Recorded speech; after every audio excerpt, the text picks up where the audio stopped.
these two teams did meet very early in the season, back in late April. It was a one-goal win for Pinkerton, 9-8 the final there. And now the rematch promises to be just as exciting. Both teams hoping to get back to the championship round for the first time in a little while. Souhegan won the whole thing back in 2017, and they arrived today via a quarterfinal win over perennial power Bishop Girton as they downed the Cardinals 7-4. Pinkerton beat up on Bedford 12-9 to advance, and they're hoping to get back to the championship round for the first time in 4 seasons. Let's bring in my partner, Lauren Lazoskis, a outstanding player in our own right, 2-time high school All-American for Pinkerton back in 2019, played for Georgetown. You know better than anyone what this moment means to these two teams. What do we expect here this afternoon? I know I've played many games here at Bilbao Stadium in my time in high school, and I think it's a really special day. You know, these teams have worked so hard to get here, to be on this stage. Any advice I'd say in this moment is, you know, to just soak it all in, but at the end of the day, it's the same 100-yard field that we all play on.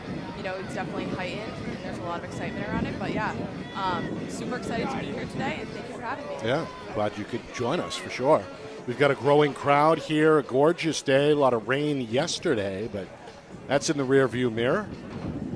The turf field seems like it's in pretty good shape. We've got about 75 degrees, and it should remain, well, good weather throughout the rest of the evening. Fans on both teams have arrived here, a lot of red and white in the crowd, ready to cheer on Pinkerton. The black and gold supporters making the drive from Amherst to cheer on Souhegan.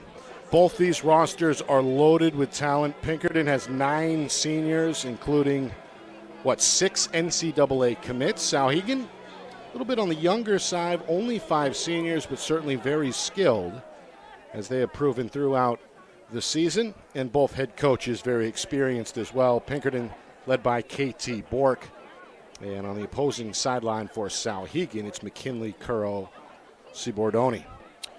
Some of the things to watch for here, Lauren, from an X's and O's standpoint. What is going to catch your eye, and what may be the deciding factor here today? I think in a game like this, you know, the little things matter. Every ground ball, especially possession, you're going to see when whatever team gets the ball and has that possession is going to be super important today, and then holding on to that. Every possession means more in moments like these. So, yeah, it's kind of the balance of handling that pressure and also just having fun on a day like today. I think that will be the team that really walks away with the win. Does the previous matchup factor in at all, or does April seem like a long time ago? I mean, I would say April does feel like a long time ago, and I think both of these teams have definitely advanced and changed since then, especially with it being such a close game. I think you can kind of walk into this one with a clean slate. And, of course, players to watch. I guess we'll start with the Pinkerton side. Hannah Lazoskis, your younger sister, is now the all-time leading scorer in program history. And she's going to go on to Notre Dame next year, but not to play lacrosse, but to study the academic side. Very good school, as we know. But as we talked off air, she's more of a playmaker than necessarily a goal scorer, right? Yes. I don't know. I think she has goals too, but it's definitely the most points in Pinkerton history. But yeah, mentioning to you earlier, I think her game is all about assists. She loves being unselfish. She loves having fun and teaming with her teammates and kind of being that quarterback role for Pinkerton. And then who do we watch for Souhegan? You know, on Souhegan, we have Isabel Stevenson. Her older sister plays across at Boston University. She's been super strong for them this season, as well as Libby Kennedy. You have Mary Curran. A lot of younger players, but very strong, and excited to see how they come out today. Yeah. On the other side of the bracket, it's top seed and defending champion Portsmouth taking on Exeter. We'll have coverage of that here on the NFHS Network as well. It's a collaborative effort today with our crew here at Friday Night Lights, New Hampshire. Happy to work alongside the folks at the NFHS Network, and we're glad you could join us nationwide, worldwide, for this contest. It's the 2025 NHIAA Girls Lacrosse Semifinals. It's coming up next. You are watching our Friday Night Lights New Hampshire Game of the Week, presented by Beals Insurance, in conjunction with the NFHS Network. Our broadcast today, as it always is brought to you by Beals Insurance Agency, with locations now in both Bedford and Londonderry. Whether you need home, auto, or business insurance, Beals Insurance will get you both the price and quality coverage that's right for you. Just call 603-471-9999 or visit BealsInsurance.com to request a free quote and start saving money today. Again, that's BealsInsurance.com.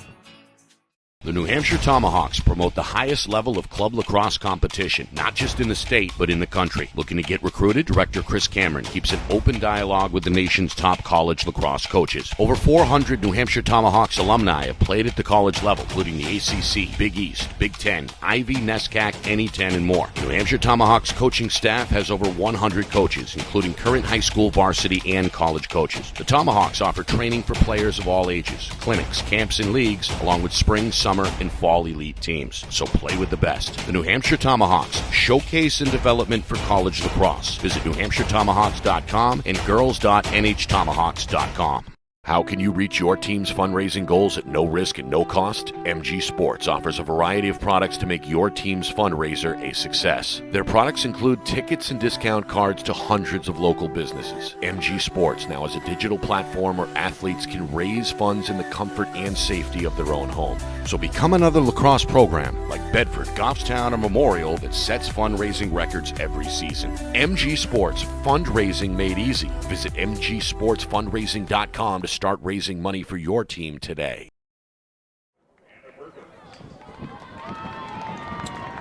Live here in Exeter, getting set for the start of this semifinal between Pinkerton and Souhegan. Nick Anastas, Lauren Lazoskis with you.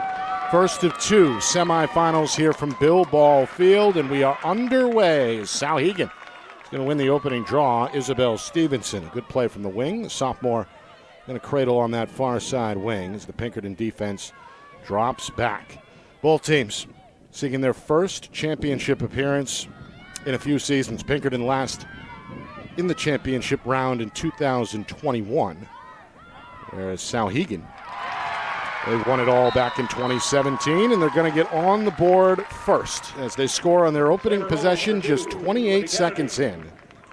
Able to light the lamp on a pretty good look from the near side as Libby, the sophomore for this talented squad, wide open in front of the net, able to cash in. Yeah, I think it's really important there. You know, saw her teammate, she's open, gave it a good fake and scored. And I think that's a great way to stay poised and start the game off fast.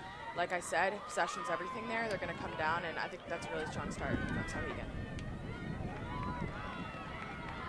So Kennedy, part of this outstanding sophomore class, in the draw circle after winning the opening faceoff. The ball goes airborne. It's batted back across the line and scooped up on the run by Pinkerton's Anna Perkins. One of 9 seniors. Perkins going to give it up. And now it's the Astros' turn to try and strike gold, trailing here 1-0. Both attack units getting off to the start they were hoping for. Little two-player game near side. Good defense by Souhegan. Nowhere to go for Hannah Lazoskis. Now up top to her right comes Delaney Summers. Sophomore trying to find Lazoskis. Pass a little high, but scooped up off the turf. And now Lazoskis, a one-on-one to her left, gets the step and draws the whistle. A little bit of contact there by the defender, Natalie Highmark. One of 5 seniors for Souhegan, so a free position shot. This one, though, a little deep here from 15 meters, too deep, and Lazoskis going to feed it instead to Summers. A lot of talking here defensively from Souhegan, and a lot of movement from Pinkerton early on. As Lazoskis again gets a one-on-one. Looks for a cutter, but the pass ends up on the ground, and it's taken away. A shot to the head is going to draw the whistle, and Souhegan is going to keep it as they look to work out of their own end. So a good start here for the Sabres on both ends. Yes, definitely. I think there for Pinkerton, it really takes that patience. Hannah's excited, as we know. We talked, she's a feeder, but it's really taking the time to find the best opportunity, not just a opportunity in a game like today. Meanwhile, Emerson Curran double-teamed at midfield.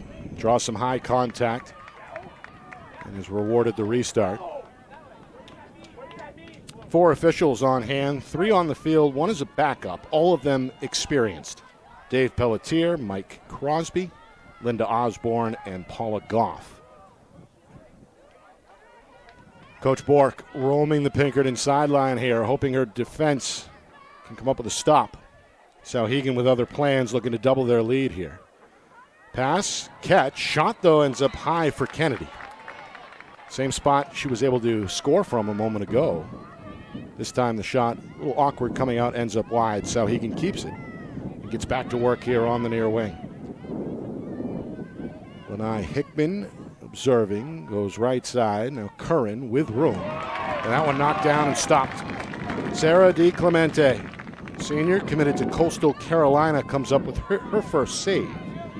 Keeps this thing a 1-0 game. Now Pinkerton left to right against the Souhegan Ride.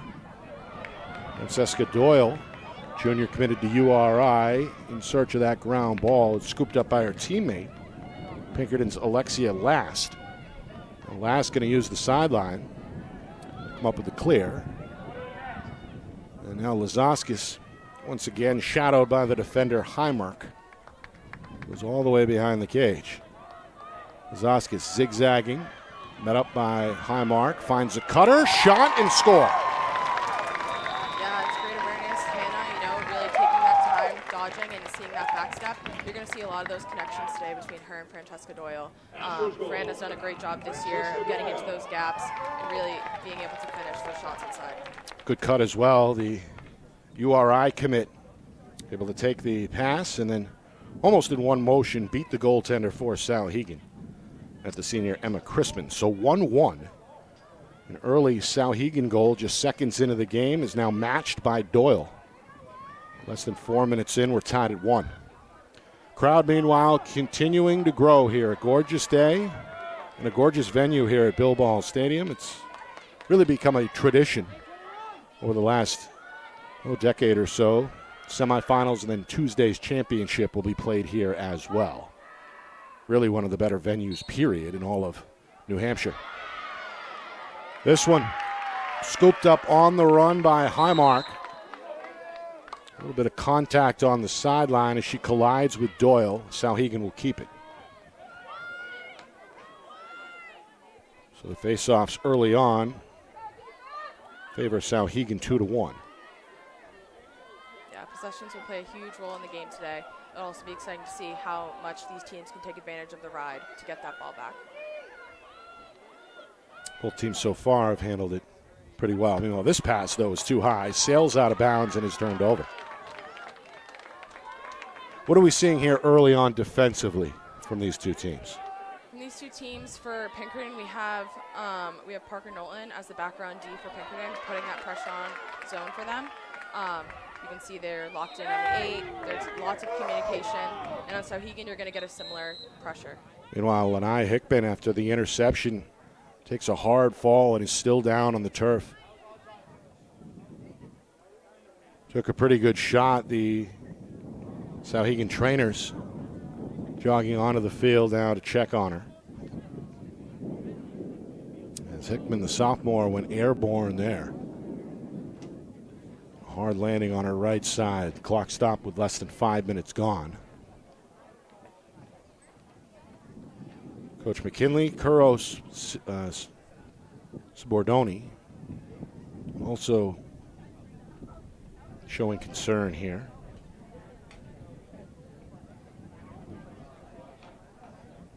Well, we figured it would be a physical game here this afternoon, but well, nobody likes to see this, as it was a pretty good shot. And Hickman is still down.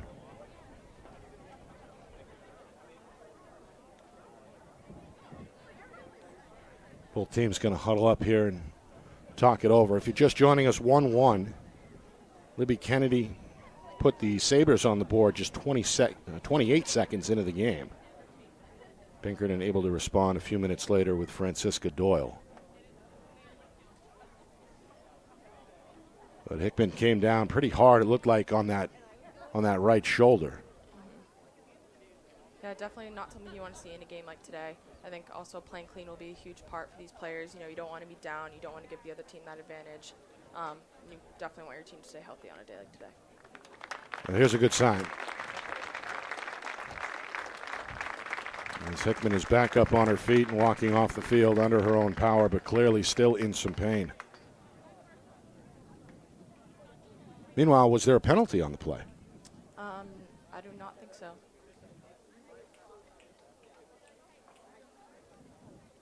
So we'll keep an eye on the sophomore as Hickman continues to make her way to the visitor sideline. Souhegan, meanwhile, getting set for the restart.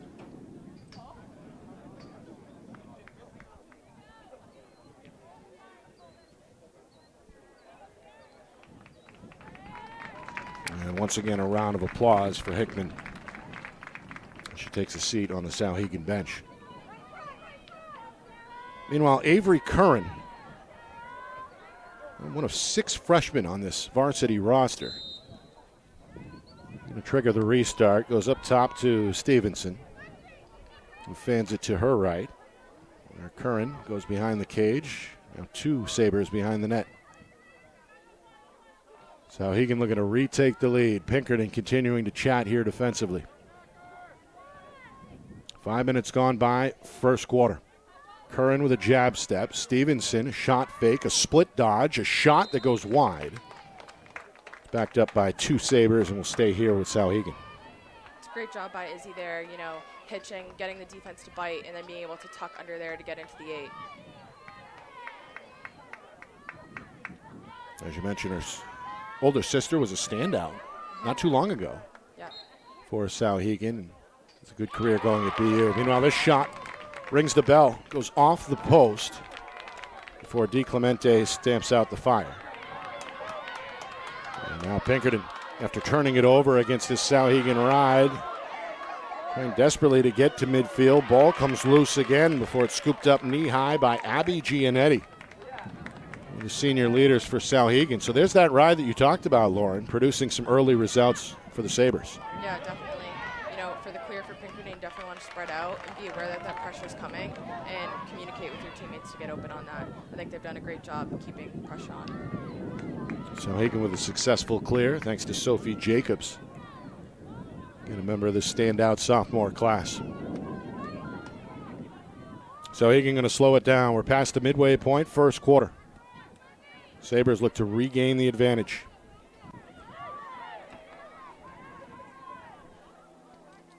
Emerson Curran along with Avery Curran, 2 players to watch for Souhegan. As Emerson goes back up top, Stevenson with a look, wants to come downhill, one-on-one to her right. A little bit of a shove there from the defender Doyle that will draw the whistle. And now perhaps a manageable free position shot here coming for Isabel Stevenson. She's going to hit the gas, come down the middle, release a little awkward. That ball flies way high, but again is backed up by Souhegan. Sabres have had the early time of possession advantage so far. Again, a little bit of contact, enough to draw the officials' attention as Doyle tried to poke that one loose. Got a piece of Kennedy, and now Kennedy from the near wing going to charge the goal, and that one is stopped by DiClemente. 3rd save early for the senior, and Pinkerton going to have possession as a result. Sarah's been phenomenal this year. She just broke the record at Pinkerton for most saves ever, so it's great to see her stepping up on a day like today and shining when she needs to. Hoping to extend her career one more game, as are her 8 classmates. Meanwhile, pretty good effort there on the clear as Susanna Folsom took the matter into her own hands, draws a whistle after crossing midfield. And now the Astros look for their first lead here inside of 4 minutes to go, first quarter. After trailing in the early seconds, chance to go out in front for the first time. Good move to the cage here, and Lazaskis going to draw the whistle. Contact right near the cage. And now Hannah going to back this thing up. About 12 meters here straight away. Comes down the alley, shot there a few inches high. Yeah, I think on both ends here for these 8-meter shots, we're having our defense really pinching in on these girls, making those shots a little harder to get off. Kudos to the defense. This pass ends up back with Pinkerton's Mia Eckerman, senior committed to Austin P. Eckerman able to avoid the defenders, and now the attack looks to set up again. Backdoor feed, shot, and again a little wide for Lazauskas. Couple of decent looks for Hannah early, but just off target. Pinkerton will keep it as the possession continues. Now Perkins finds Lazauskas, reverses direction. Yeah, I think that's Suki Folsom down there, number 10 with the ball. Now coming up.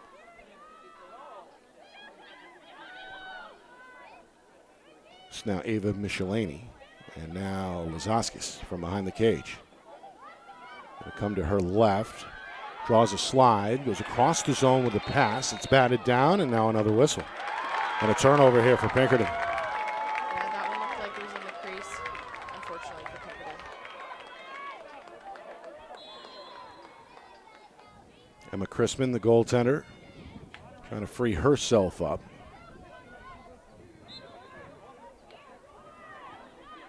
Again, the Astros providing some pressure there as Lazauskas continuing to annoy this Sabre unit.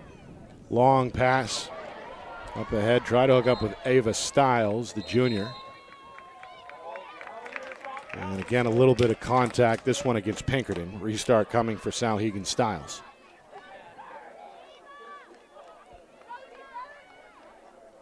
Final 80 seconds here, first quarter. It's been a defensive effort for both teams, low scoring affair. Souhegan again looking to retake the lead, but the pass is knocked down. Good defensive effort there by Knowlton. Comes away with the takeaway for the Astros. The junior now with the restart. Di Clemente going to help out on the clear effort. Goaltender out of the cage. And now coming up here is Summers. Summers looking to take on two defenders. To her right, gets to midfield. Hooks up with Doyle. Doyle, pass across the zone.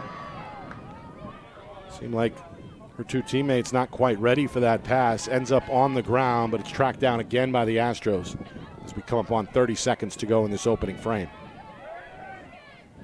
Doyle up top. Backdoor feed, contested catch. Lazauskas in a crowd. And I got hit. Took a shot above the shoulders. Lazauskas, the clock frozen inside of 18 seconds with another free position shot on the way. Yeah, here it's really just getting off the line fast, getting your hands up and free, and really focusing on placement here. Puts it low on Chrisman, who gets a piece. Good stop for the senior goaltender. Clock inside of 10 seconds. Shot again goes wide. Another good look for Summers. Over the top of the cage, shot and score. Elise Collins. Yeah, it's amazing work by Elise Collins. She's been really stepping up this year for the Astros. Her slipping in like that, and Anna Perkins being able to have that vision and find her. Beautiful pass from Perkins. Collins able to slam it. And with inside of 2 seconds, Pinkerton's going to take their first lead here late in the first quarter. Well, Pinkerton showing some pretty good awareness there as well with only seconds to work with. Made the most of that quick restart. Yeah, definitely. Got a lot of opportunities in a short amount of time, and I think that's huge that their offense, those girls are comfortable together, played all season long. Now in those moments like that, you can show up, and really it's their bread and butter at that point. Yeah, some team chemistry on display there as Pinkerton takes their first lead. 1.7 seconds to go in this final. That'll do it. So Souhegan struck first. Pinkerton answers with 2 straight. And Elise Collins gives the Astros the lead after 1. Right back to Exeter in a moment. You are watching the 2025 NHIAA Girls Lacrosse Semifinals here on Friday Night Lights and Picture. We're broadcasting in conjunction with the NFHS Network.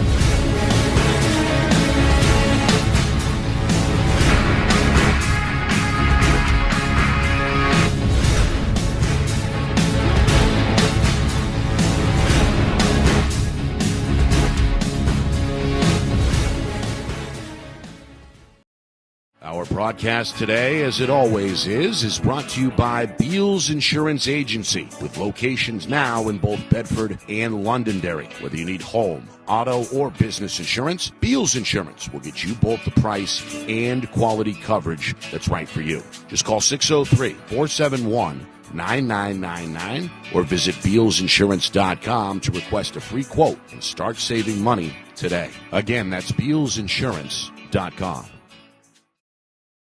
Nick Anastas, Lauren Lazoskis with you.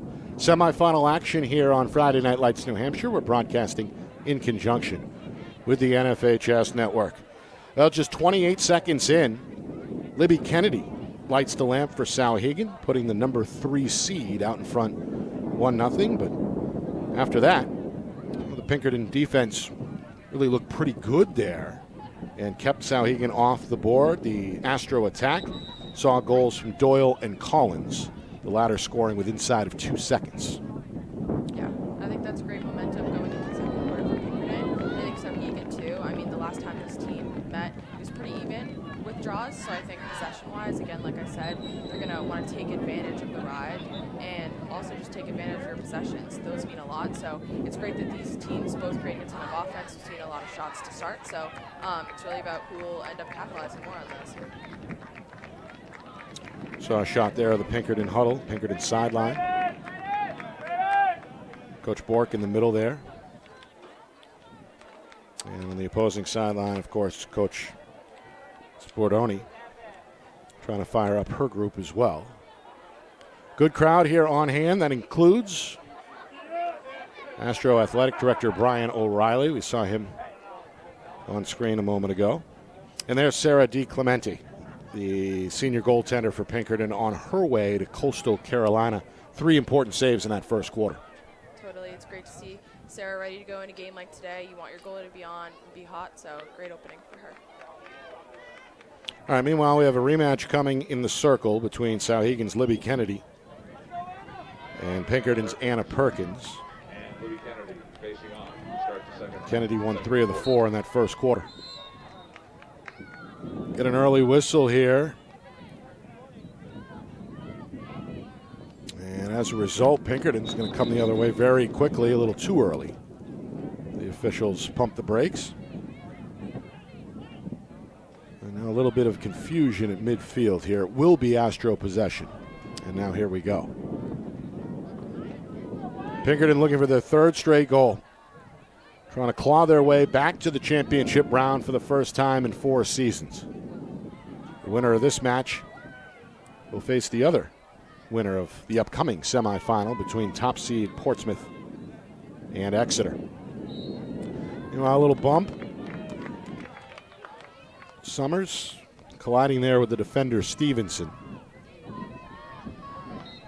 And now Summers given free rein, going to fire and score. Up top.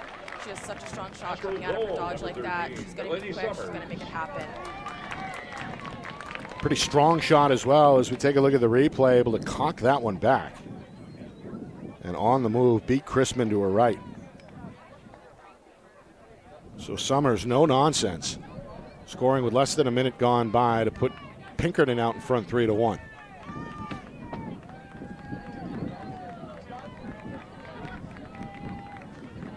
Both teams have had their opportunities, Lauren, as we talked a little bit off air in between quarters. Seems like the attack has been producing shot opportunities, but for whatever reason, still relatively low scoring here in the first half. Yeah, I think the D's come out really strong on both ends. It's really about finishing your shots and getting the best opportunities. I think both teams are, though, creating that offense and getting opportunities, which is great. I think for Souhegan, Izzy Stevens, she's up there. She's kind of their point guard, and I think she'll keep creating offense. It's just making sure they can finish on their shots. Astros trying to secure the loose ball. This one is batted ahead, scooped up near the cage by Lazoskis, surrounded, finds a teammate, and then a shot and a score.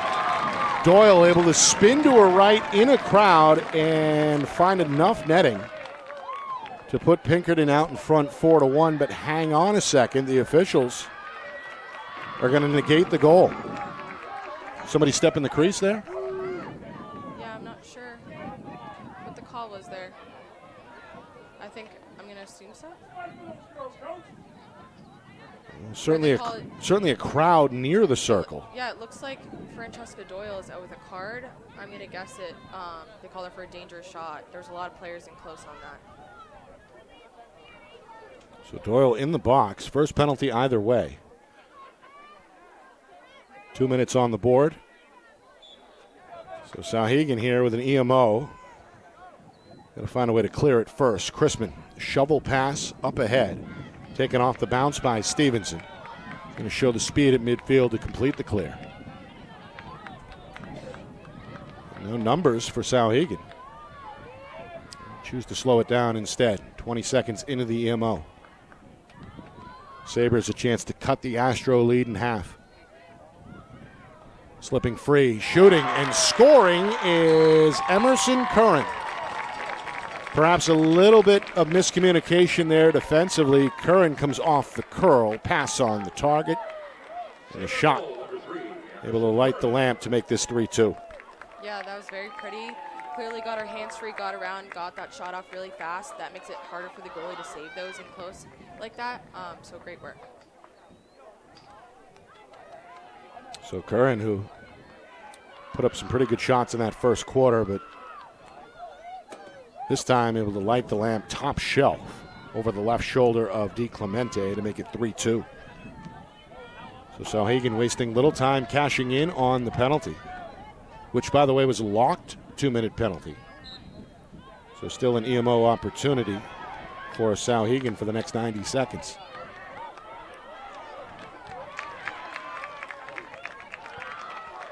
Meanwhile, Souhegan right back at it. Looking to tie the game now. Pinkerton shorthanded, trying to scramble back on defense. Stevenson hits the gas, takes a shot up near the face. Looked like it knocked her goggles loose. Yeah, it was not Stevenson, rather, but the freshman Avery Curran. Yeah, those are going to be critical inside. You definitely want no swinging your sticks in the 8 in a game like today.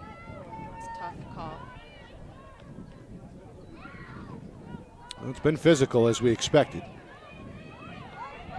Back in the first quarter, Souhegan's Lanai Hickman was down for several moments. Meanwhile, Curran able to navigate, release, and beat DiClemente low this time to tie the game at 3. Great patience by her on that shot, taking her time, hands are free, really pretty placement. So back-to-back EMO goals for Souhegan. Just 58 seconds after the penalty, so still 1:02. 62 seconds remaining on that locked penalty against Doyle.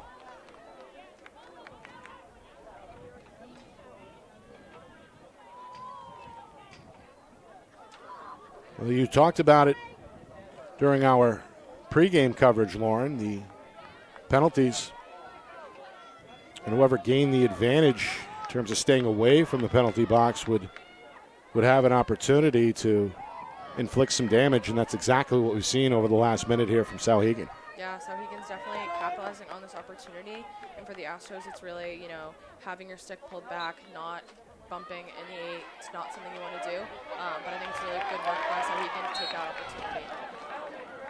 Meanwhile, the Astros will win the face-off, a much-needed win in the circle. Mia Eckerman on the restart, trying to find some real estate to her right. Gets inside the 30-yard line. Is able to take a breath on that far wing. So the Astros, after leading by 2, now surrendered 2 straight. Look to retake the lead here shorthanded for the next 35 seconds. All this coming with less than 3 minutes gone by in the second quarter. Meanwhile, Folsom being chased here by Stiles, trying to reverse direction. Slide comes over. And Lazaskis will take over. Now goal line extended far side. Takes a trip behind the cage. Sabre defense relentless here in pursuit. Lazaskis trying to find her way to the middle and is knocked down. Whistle and a little bit of nudge here against one of the Souhegan defenders. Lazaskis going to set up what may be a free position shot. Meanwhile, she's still down. A little slow to get to her feet, but it appears like the senior is okay.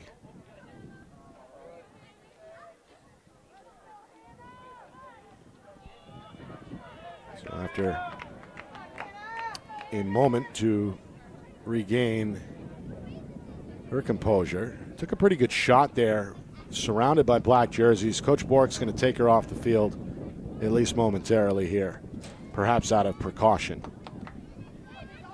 as the Astros' all-time leading scorer is going to head to the home sideline or the penalty box. Just going to check in with the official over at the scorer's table. Stay out of the box. And is talking now with the Astro training staff. Meanwhile, on the run, shot set aside by Chrisman. Second save for the Souhegan senior. Perkins, meanwhile, awaiting the restart behind the cage. Keep an eye on Lazauskas. Yeah, hopefully she just needs to check in with her coaches, take a minute, get a sip of water, and get back out there and play strong. Nearly 4 minutes in. Back to even strength. Meanwhile, trying to make her way to the cage is Summers. Two defenders in the area, and one of them a little over-aggressive. Summers gets set for the restart on the near wing.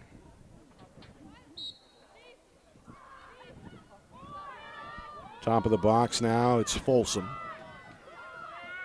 Closed out by Stevenson. Stevenson riding her hard on that far side, forcing her to give it up. Yeah, so Hegan's doing a great job of keeping Pinkerton on their toes. The pace is set because the defense is putting that pressure on and making Pinkerton have to play fast. Well, Collins testing the waters, nowhere to go. A little underhand scoop pass over to Michelini. Michelini giving room now on the near wing. Doyle's going to take over. Doyle, one of the three Astro goal scorers in this first half. Here's a whistle from behind. The official going to sort this out. Clock continuing to run, nearly 5 minutes in, second quarter. High water mark for Pinkerton. They led 3-1. Back-to-back EMO goals for Souhegan brings us to where we are, tied at 3. Well, Chrisman is ready in net. Doyle not going to shoot, goes right. 2 passes later, it's behind the cage. Collins surrounded, looks for some room, and turned over. As it looked like Pinkerton's Alania Henry stepped out of bounds there. So the turnover, Souhegan wasting little time swimming upstream here. It's Sophie Jacobs. Done a nice job on the clear in this first half. Squirts it over midfield again. Now Meredith Highmark. Several freshmen to contribute so far for Souhegan. Meanwhile, Curran looks up top for Stevenson, who's going to hit the reset button here. Midway through, second quarter, Souhegan looking to retake the lead and extend this run to 3 unanswered. Avery Curran, little bit of room, closed out well, pulls it back out. 2 players behind the net. Souhegan looking for cutters, nobody open. Meredith Highmark goes up top to Stevenson again. Stevenson given plenty of room by the defender, trying to direct traffic. Has a player in front, pass knocked down, scooped back up by Kennedy. Now Kennedy is harassed, and look out, Collins goes down for Pinkerton. Astro defense gets what they want as they force the stop. Now Folsom is stripped, taken away. Meredith Highmark with the ground ball. Yeah, both teams definitely playing aggressively on one another for sure. We have seen great opportunities here in the ride like we talked about. You know, and again a whistle here. Highmark given the okay for the restart. It's out of 5 minutes to go until halftime. Souhegan looking for the lead. They led 1-0. Pinkerton answered with 3 unanswered. Led 3-1 early in the second quarter, but paid the price after a penalty. Souhegan cashed in with 2 straight. Meanwhile, Avery Curran going to draw another violation here against the Astro defense. Great awareness by Curran there. You know, all she needed was a quick hit. She saw the D coming to get herself set up for an 8-meter. Going to put the Astros back in front, goes low. I think DiClemente got a piece. Fourth save for the Coastal Carolina commit, able to wave the wand low and snap shut that 5-hole. Look at the replay, may have got a piece with the right leg. Astros get the clear. Here comes Ashley Cloutier, the sophomore, and look out. Took a hard spill.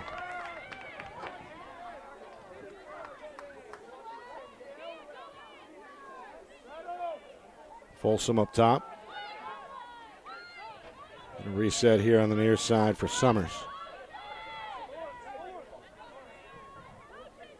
Meanwhile, good to see Lazoskis back on the field for Pinkerton. And I believe that Lanai Hickman is back on for Souhegan as well after exiting the game back in the first quarter. Meanwhile, Summers bouncing off two defenders, looks for a cutter. That one knocked down and then scooped up by Chrisman. It's a good idea by Summers at first, hitting Suki Folsom in the middle there. Suki is such a tricky player inside. Awesome footwork, always getting her hands free. That second key just didn't come through. Meanwhile, Chrisman being bodied up by Lazoskis. And we get a timeout from the Souhegan sideline. Heads up timeout by head coach McKinley Kuros-Bordoni, recognizing her goaltender was in trouble. So the timeout comes with inside of 3 minutes to go until halftime. This one has been a defensive battle so far with the game tied at 3. Definitely. I think you can definitely see they're working their offense. They're getting opportunities, but they're not wide open because the defense has been so strong and they're shutting that down. They're getting tips on shots. They're, putting a lot of physical pressure on both sides. So it's very good to see. Is this what we expected? Looking at the past game, I would say yes. I think the possession has been pretty even throughout the game. And, it's going to be physical. It's going to be a physical battle today. It's a semifinal game. Emotions are heightened. You're going to have some of that in there. And I do think that we'll see some more scoring in the second half as well. 9-8 was the final during the regular season meeting that took place back on April the 28th. That was a win for Pinkerton. One of 15 regular season victories for Coach KT Bork's Astros. 15-3, good enough for the number 2 seed. Souhegan right behind them at 12-3. Of course, the winner advances to Tuesday night's championship round. The opponent yet to be determined. Portsmouth and Exeter coming up next, 7 o'clock Eastern here in the other half of the bracket. The top seed Clippers look to defend their title. Exeter playing on their home field. Look for a quote-unquote upset. All right, out of the timeout. It'll be Souhegan possession as they look to clear out of their own end. So far, the Sabres have handled the Pinkerton ride pretty well.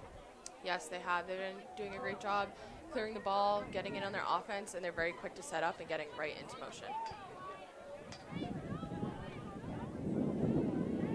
Crispin, unofficially 2 saves, one of the 5 seniors, hoping to extend her career one more game. Going to look on as Kennedy gets set for the restart. Given room by the defender, Lazoskis. Going to hit the gas, goes past Lazoskis. Now tries her chances up the middle. Kennedy's still with it. Good pass, but ends up on the ground. 2 bounces later. It's her teammate Stevenson who stays the day and the possession for Souhegan. 2.5 to go. Second quarter. Stevenson, 2 defenders in the area, looks for a teammate, and upon the catch, Natalie Highmark knocked to the ground. Another hard hit. And as a result, it's going to be the second penalty against Pinkerton in this first half. As Doyle goes back to the box, you can see the junior not happy. That's tough for Francesca Doyle. I think it's hard in the 8 like that. Her stick was set up, but, that contact comes in hard. So Natalie Highmark going to walk off the field under her own power. She is replaced by Lanai Hickman, who also was shaken up back in that first quarter. Thankfully for the Sabres, it appears like Natalie Highmark is okay. Meanwhile, Souhegan, after trailing 3-1, hoping to retake the lead. Hickman, golden opportunity here from 12 meters. DiClemente unofficially 4 saves in this first half. Won't see a shot here as Hickman pulls it back out. Still with it, draws a little half slide, and then we hear a whistle. And again, a violation here against the Astro defense. It's got some of the Pinkerton fans who made the drive from Derry not happy. Little give and go, but Hickman couldn't reel it in. It is backed up by Highmark. And now out of the fray comes Gabby Gianetti. Kennedy up top trying to lower that shoulder, draws a slide, but nowhere to go. Wide open is Avery Curran, but again a whistle. Stop her drive to the cage. A violation here again against Pinkerton despite the protests of the defender, sophomore Cora Udina. Yeah, Curran's done a great job on that right side, being open, having awareness, and having the patience, not just to shoot there. She's running it in and getting her opportunities. Good cut, shot, a little wide. Pretty good look from Kennedy. As the release comes across the body, a couple of inches wide of that far post. Backed up by Souhegan. Another chance for the Sabres. Stevenson in a crowd, a little bit of contact. And again, a whistle against Pinkerton. Clock continuing to move. We're inside of a minute. Down to 30 seconds on the Sabres EMO. Restart coming from the far wing. Stevenson, the talented sophomore, looked to get others involved in this first half. Defender nearly snuck up behind her. And then this pass sails through. Intended receiver Avery Curran may have taken her eye off it, but does keep it in bounds in the near corner. Meanwhile, the EMO is down to 2, down to 1, and we're back to even strength with 25 seconds. Souhegan looking to take the lead into the locker room. Out in front, Hickman. Couldn't quite reel it in. Astros get the stop. We're down to 10 seconds. DiClemente lets it fly. Rainbow pass down the sideline. Going to be knocked towards the boundary. Lazoska's trying to box out. Does draw a whistle, but the Astros are out of time as we arrive at halftime. Defense, the name of the game in this semifinal. 3-3. Pinkerton, 1 point led 3-1 early in the second quarter, but penalties hurting the Astros a little bit. Souhegan takes advantage with back-to-back EMO goals, and that is where we are, 3-3 at the break. Yeah, I think this looks really good defensively, and I think Pinkerton for Souhegan there, they have a lot of possession. They're getting shots off. Their offense is working. But, shots, it matters even more when you're in tight like that. When there is pressure, it's finding those better opportunities.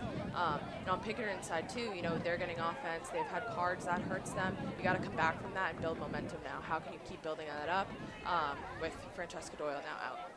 We saw the final 9:42 go scoreless. The attack looking to solve the riddle when we come back. Third quarter in just 6 minutes in real time from now.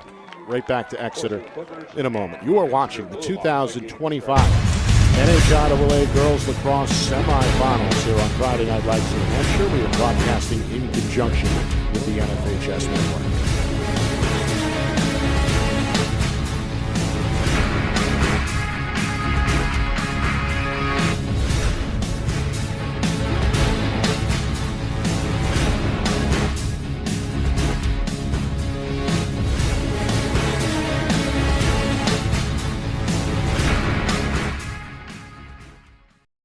Our broadcast today, as it always is brought to you by Beals Insurance Agency, with locations now in both Bedford and Londonderry. Whether you need home, auto, or business insurance, Beals Insurance will get you both the price and quality coverage that's right for you. Just call 603-471-9999 or visit BealsInsurance.com to request a free quote and start saving money today. Again, that's BealsInsurance.com.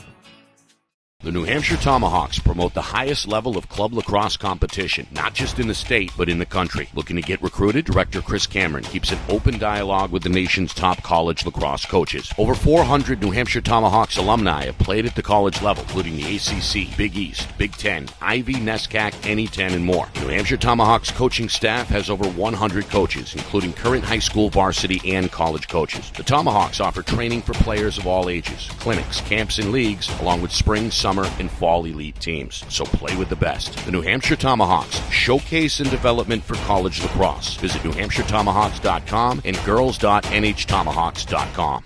How can you reach your team's fundraising goals at no risk and no cost? MG Sports offers a variety of products to make your team's fundraiser a success. Their products include tickets and discount cards to hundreds of local businesses. MG Sports now has a digital platform where athletes can raise funds in the comfort and safety of their own home. So become another lacrosse program like Bedford, Goffstown, or Memorial that sets fundraising records every season. MG Sports, fundraising made easy. Visit mgsportsfundraising.com to start raising money for your team today. Start of the second half here in Exeter. We've got a 3-3 game in this 2025 girls lacrosse semifinal between Pinkerton and Souhegan. Nick Anastas, Lauren Lazoskis with you from Bill Ball Stadium in Exeter. Well, penalties really hurt Pinkerton in that first half. 2 locked yellows against one of their better players, Francisca Doyle, junior committed to URI. Doyle is now out for the remainder of the game because of the penalty situation. Souhegan really took advantage early in that second quarter. Back-to-back goals just 18 seconds apart from Emerson Curran and Avery Curran. Tied the game at 3. The final 9:42 was scoreless. So both teams looking to navigate the waters here in the second half and punch their ticket to Tuesday night's championship game. Yeah. Definitely, I think we've talked about it. This game it's an aggressive game, playoffs, heightened emotions, but I think right now, again, with cards, you got to pull that back and, play at a clean level. Definitely keep the pressure and the aggression, and from a positive standpoint, I think both teams have, they're making it hard for the offense. And I think that's a great thing. You're really going to see, what offense can produce the most points, get those shots off. But yeah, it'll be interesting to see how the second half goes.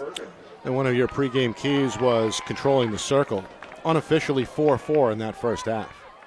Yeah, I think both teams, it was the last time they met up too. It was pretty even on draw controls. We have Anna Perkins here, who just broke the record at Pinkerton. We have a lot of record breakers this year for most draw controls. Yeah. Well, Libby Kennedy's going to get to this one and secure it for Souhegan, as the Sabres hope to pick up where they left off. 2 straight goals to end that first half. Souhegan is struck first with a Kennedy goal just 28 seconds in. Put the Sabres out in front 1-0. Pinkerton responded with 3 straight. Doyle, Collins, and Summers. And then those aforementioned back-to-back EMO goals from Emerson and Avery Curran.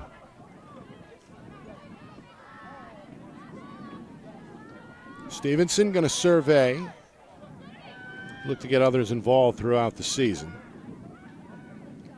Souhegan goes behind the cage. Gianetti near side for Avery Curran. Good communication here defensively for Pinkerton. Seen Souhegan's attack really poised, right? Yes. And patient in that first half. Yes, definitely. So much patience. A lot of these players, they're taking advantage of the gaps just like that. Well, Hickman's bouncer gets away from DiClemente and ends up in the net. It appeared like the senior had the initial save, but the ball betrays her. Souhegan will take it. It's 4-3. Yeah, very pretty there, just like we were talking about. These girls from up top, they're attacking and they're seeing how the defense moves. Couple quick steps, those hitch moves are getting the defense on their feet and where they want to go, so they're able to weave in and get those close shots in tight. Just a minute 12 into the second half. It's Lanai Hickman, who missed a little bit of time in that first quarter after getting knocked down, took a hard spill.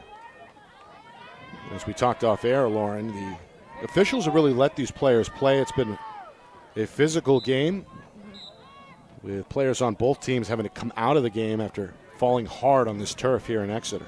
Yeah. Meanwhile, what do we have here? A restart? Yeah.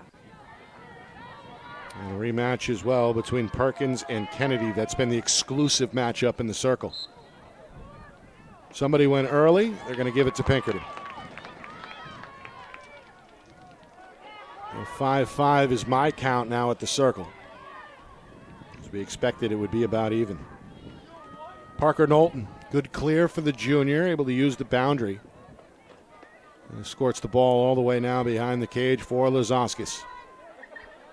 Lizauskas, little shake and bake, wants a one-on-one. Good defense. It's Marley Bacon, the junior, up to the challenge. Pinkerton will restart up top. Only 2 minutes gone, third quarter. Astros hoping to tie the game. The last Pinkerton goal came less than a minute into the second quarter. Both defenses have really gotten after it. Summers going to trot up top. Given room by Kennedy. Now it's Mia Eckerman trying to wiggle her way free. Little shovel pass. Lizauskas got stripped and then bumped into Stevenson. Good takeaway. Stevenson, a quick restart. But her pass sails a bit over the head of the intended target, Emerson Curran.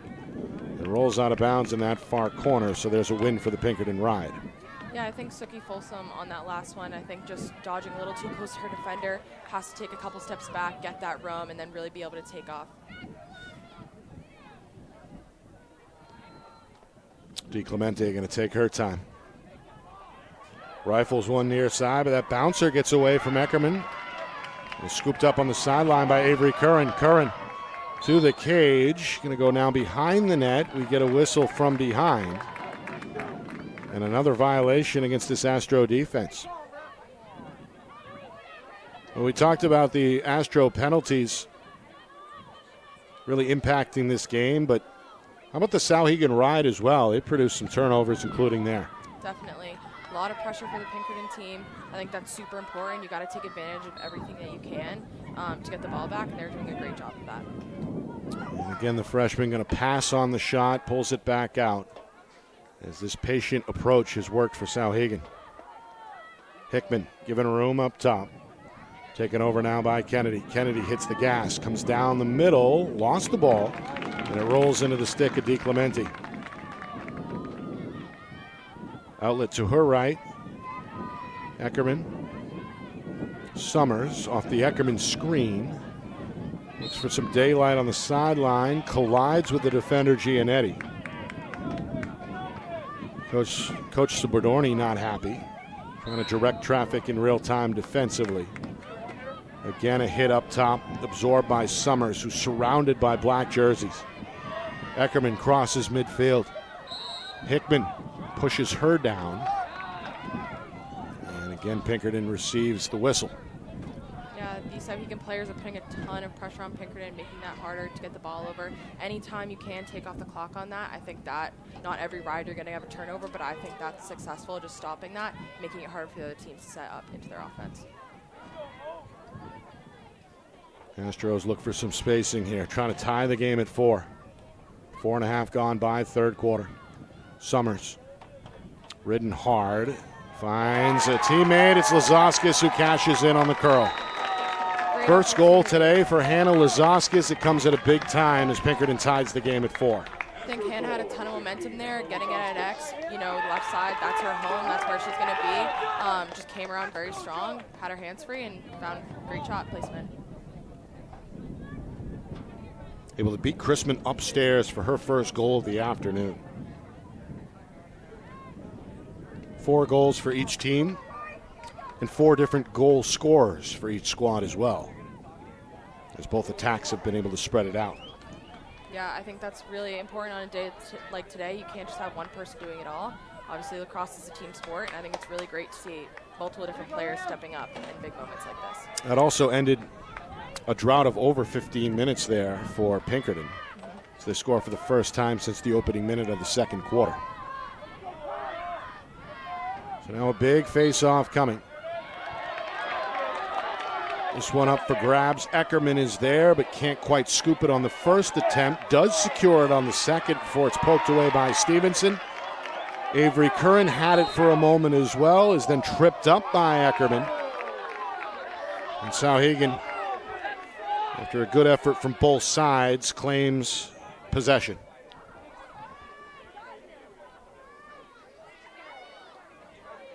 That ball elusive there for both teams, but in the end, Souhegan able to dig it out.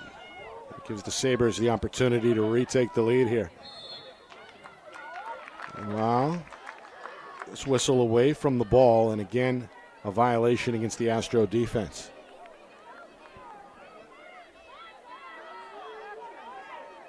Hickman with room on that far wing, not a great angle, and not interested in the shot. Stevenson takes over, cycles it near side for Avery Curran, goes back door, shot and save. DiClemente was ready, stops that one over the left shoulder, her fifth save unofficially to keep this game tied at 4. I think that was a great opportunity for Souhegan. On the shot there, it's really just changing levels. Sarah was able to track that more easily in tight like that. It's really about changing levels. Again, like we talked about, I think they have a ton of opportunity. It's just finishing. Meanwhile, Summers, a great individual effort here, but runs out of room. Knocked away from behind, and again, that Souhegan ride forces a turnover. They're tenacious. They're getting after Pinkerton. They're making their job harder. I think especially at the sideline like that, you got to switch fields, got to move the ball around. And yeah, need more communication support for Pinkerton. As a result, Souhegan, I would say Lauren has played with a time of possession advantage so far to this point. Yes, I would agree. I think, they're getting lots of opportunities. Just got to finish on those. They're clearly very poised. I think they've gotten a lot of opportunities on the 8-meter because of that. They're really seeing the field from up top and just need to capitalize. See if they can here. As the Sabres look to retake the lead. The number 3 seed in this tournament, hoping to get back to the championship round for the first time in 8 years. Pinkerton hoping to return for the first time in 4. Shot denied again by DiClemente. And then again, a whistle on that far wing is going to give it to Pinkerton as it appeared like Udina was knocked down from behind. That is the case. So the stop by DiClemente, and now the senior goaltender is out of the cage, hoping to spark the clear. Bounce here. Pass rather taken off the bounce by Summers, who was ridden along the sideline by Avery Curran. Summers going to keep going. Michelini trying to shake off the defender. She's played well. That's Natalie Highmark. Astros will pump the brakes a bit. Souhegan retreats defensively, and now as we approach the 4-minute mark, third quarter, again Pinkerton with a chance to retake the lead. They played with the lead at one point, led by as many as 2, when they were out in front 3-1 in the opening minutes of the second quarter.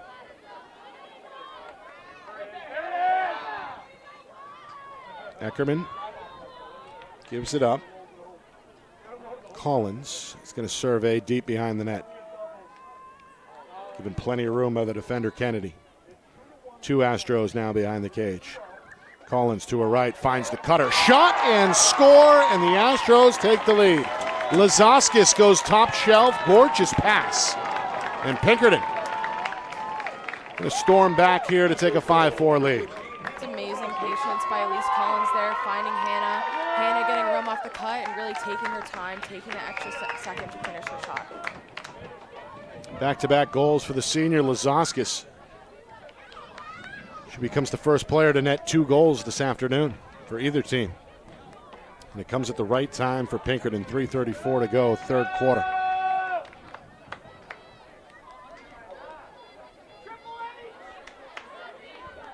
Well, there's a lot of red and white in the crowd. Not to say that there aren't Souhegan fans as well. But perhaps Pinkerton with a bit of a size advantage in the audience here. There's several students now on their feet, leaning over the rail. And you can hear the crowd trying to amplify the momentum that Pinkerton has grabbed here midway through this third quarter. Definitely. It's great to see Pinkerton take advantage of their possession there. Souhegan is such an athletic team, so fast. You can see that there's no breaks here. They're going to keep going. They're continuing to have the pressure on in the second half, and I think that's very impressive to see a team have that stamina. And I think Pinkerton, is doing a great job. They haven't had possession in a while to actually capitalize on play like we just saw. Got a false start here. Kennedy guilty of going a bit early. The Astros aren't going to waste any time here. We come up on 3 minutes to go, third quarter. Golden opportunity for the number 2 seed to reestablish their 2-goal lead from earlier. And Collins take a jog behind the net. Tells Perkins to clear out. Collins now hits the gas, comes middle, nowhere to go. Being ridden out well by the defender, that's Kennedy. Another whistle. This one from the trail official. And again a violation against Souhegan.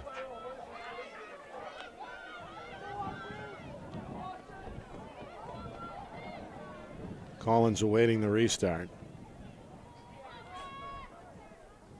And now it's back up top for Summers. Summers to her right, off the screen. Ridden well by the defender, Highmark. Been up to the challenge all afternoon. Perkins now very deep behind the net. Back for Summers. Summers looking for a cutter. Hooks up with Michelini instead. Ball on the ground, but scooped up knee high by Pinkerton's Riley Robinson, the freshman. Now Lazauskas trying to direct traffic. Finds Collins, back to Lazauskas. Little two-player game here near wing. Good switch by Souhegan. Scooped up to Summers. He's given room, top of the box.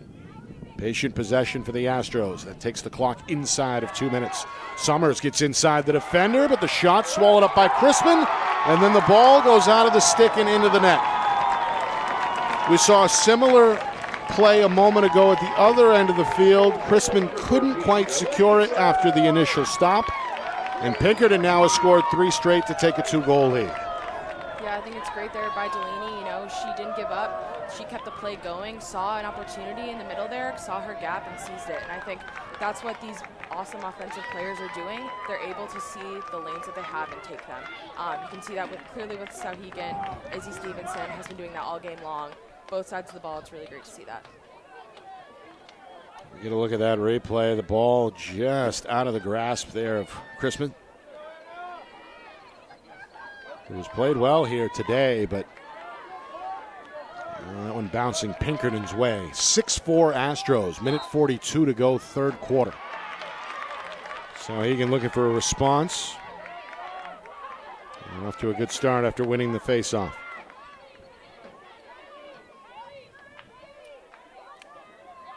And as we've seen all afternoon, the attack going to slow it down and take their time here. Stevenson going to back trot. Now comes forward, given room, near side, Avery Curran.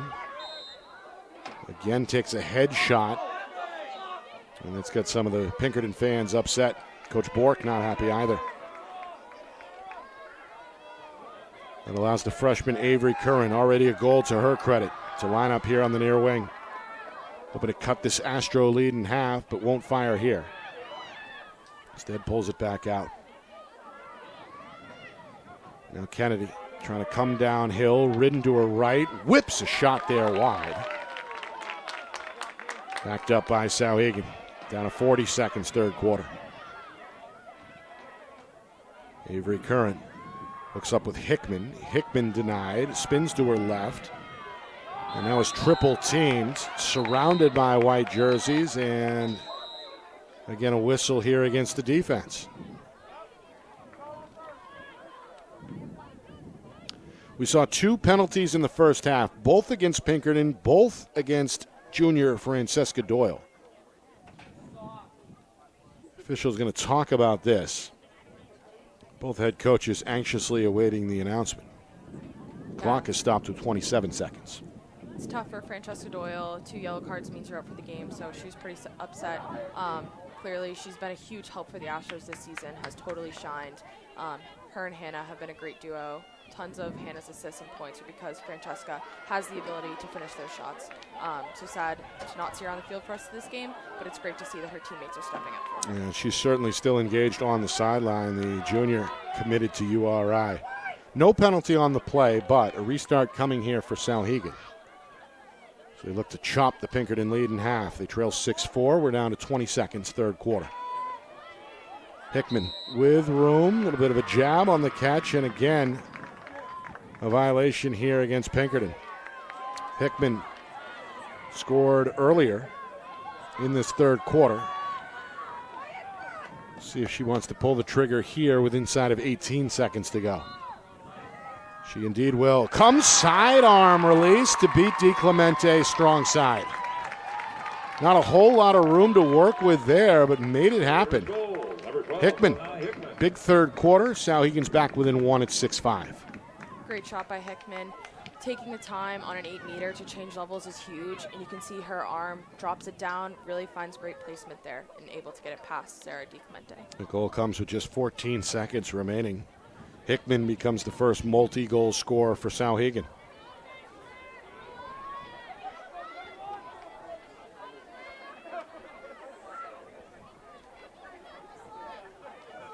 Another rematch coming in the circle between Kennedy and Perkins.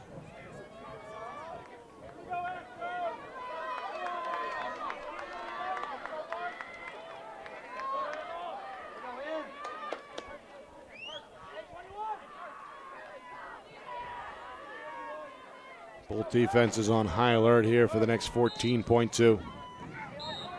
And Perkins maybe guilty of going over the shoulder there, making contact with Kennedy, and then Kennedy giving a free pass. Clock ticking, 2 seconds, 1 second, and DiClemente intercepts the pass. That'll do it. Third quarter. Pinkerton scores 3 in a row at 1 point. The last laugh goes to Hickman. However, the Astros hold a 6-5 lead as we head to the fourth quarter. Something's got to give. One team will advance to Tuesday night's championship. Will it be Pinkerton or will it be Souhegan? We find out next. You are watching the 2025 NHIAA Girls Lacrosse Division I Semifinals. Right here on Friday Night Lights, New Hampshire. We're broadcasting in conjunction with the NFHS Network.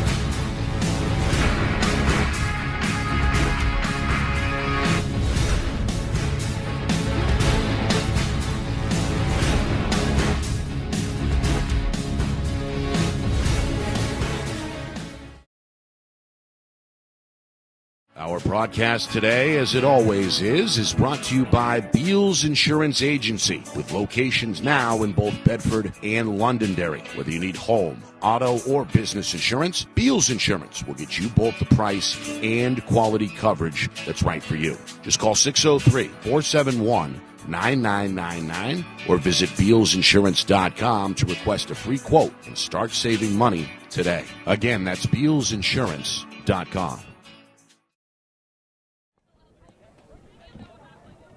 Got ourselves a 1-goal game as we head to the fourth quarter here in Exeter. Pinkerton with a 6-5 lead over Souhegan in semifinal number 1 from Bill Ball Stadium. Nick Anastas, Lauren Lazoskis, glad to have you with us.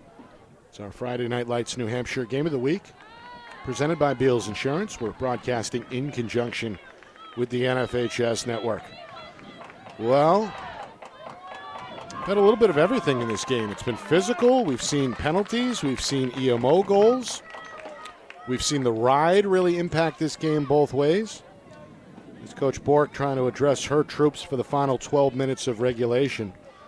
A lot up in the air, including a ticket to Tuesday night's championship affair. Totally. I think both teams completely showed up today. Both teams were playing solid. These girls are having fun. The excitement's here. It's really just taking advantage of every opportunity that you get here. Both defenses so solid. We can see some zone D here, see some backer D. Really forcing the offense to get creative, to find those gaps and finish your shots. Souhegan led by 2 goals in that third quarter from Lanai Hickman. Well, they held an early 1-0 lead after Libby Kennedy got them on the board. Kennedy has exclusively taken the face-offs today against her Pinkerton counterpart Anna Perkins. Astros have scored in bunches, 3 unanswered in the first half to give them an early 3-1 lead. There's minutes into the second quarter. Souhegan back-to-back EMO goals, tied the game at 3. That was our halftime score. Hickman put Souhegan in front 4-3, and then Hannah Lazaskis arrived with back-to-back goals for Pinkerton. Also Delaney Summers cashed in inside the final 2 minutes there. Hickman scored with just 14 seconds for Souhegan to chop the lead in half, and now the Sabres, after winning the faceoff, have a chance to tie the game here in the opening minute of this fourth quarter. Semifinal number 2 comes your way. Just about 45 minutes or so on this field as Portsmouth will take on Exeter.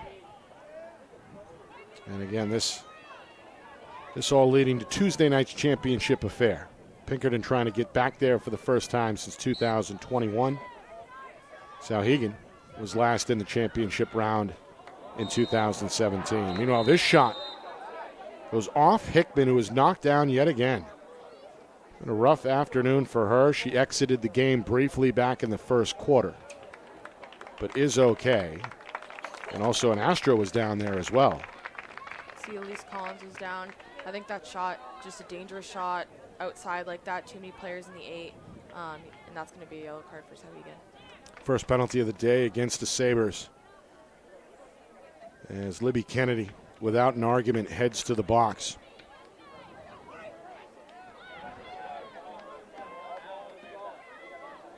So Pinkerton ready for the ride. The officials still talking. It's a 2-minute lock penalty. We're waiting for the folks to put that on the board here at Bilbao Stadium.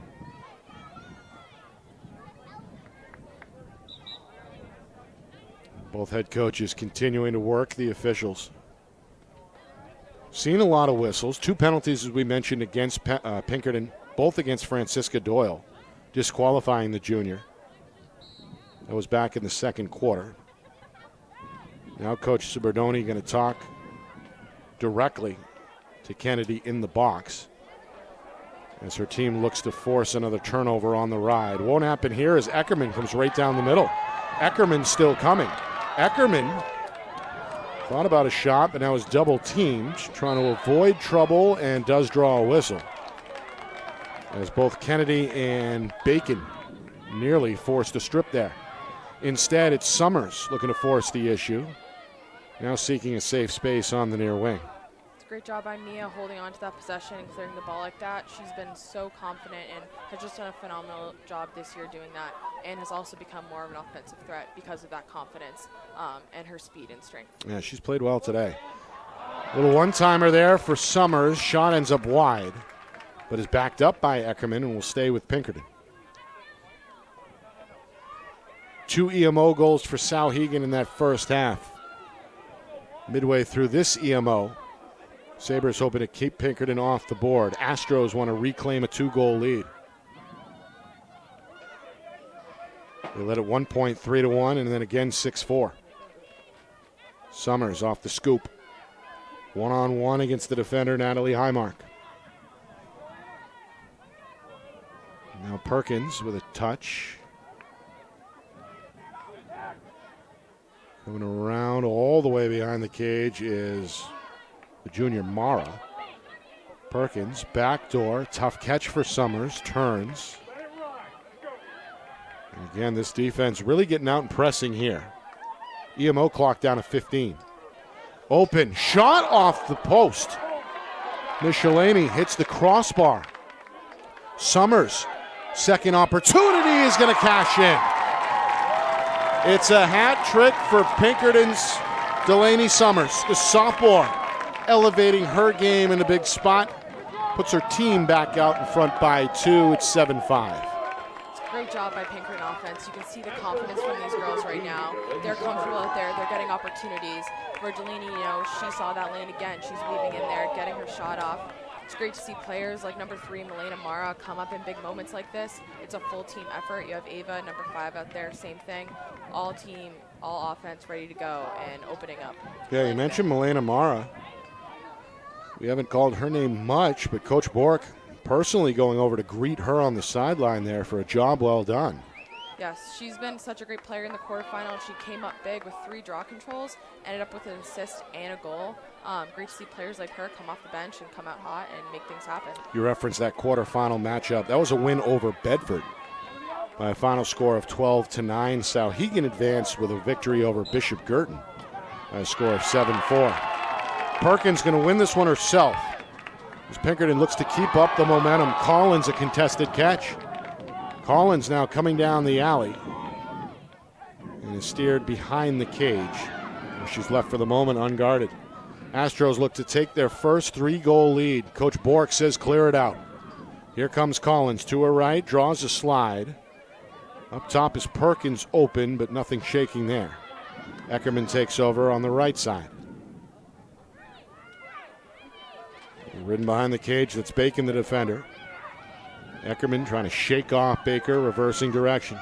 Now 3 players behind the cage for the Astros. Perkins takes over. Looking for a cutter. This one knocked down. And then scooped out of the sky by Summers. Coach Bork says slow it down. And the ball eventually is reset up top for Eckerman. Patience, the name of the game for both teams on attack. Pinkerton a lengthy possession here. Yeah, you can see Lasauskas down there. Hannah getting more of a face-guarded look. So for her, her job now is getting her teammates more open. Getting in close, getting them space to get the ball and shoot and score. Trying to find Folsom on a cut there. May have been hindered on the catch attempt. The officials do blow the whistle. And indeed, Folsom will be rewarded here straight away. See if she pulls the trigger. Chrisman is ready. Fakes the shot, then fires and scores top shelf. Well, that was pretty. The fake and then the dagger release. Little room to spare there over the shoulder, and the Astros have breathing room. It's 8-5. So impressive from Sophie Folsom to have the patience and to do that. The strength out of her shot. Such a high-level player, has really stepped up this year. Suki, has so much power, such an offensive threat. To get her on the 8-meter and to finish like that, it's very impressive. So the sophomore with the first free position goal, I believe, today for either team. Yeah, goalies and defense have both come up huge on those 8-meter shots today, really pinching the offense in like that, making it much harder for the offense. So the Astro attack coming alive here early in the fourth quarter. Back-to-back goals, the first from Summers on an EMO and then Folsom on the free position shot. Largest lead either way at 8-5. Souhegan needs a response as we're back to even strength.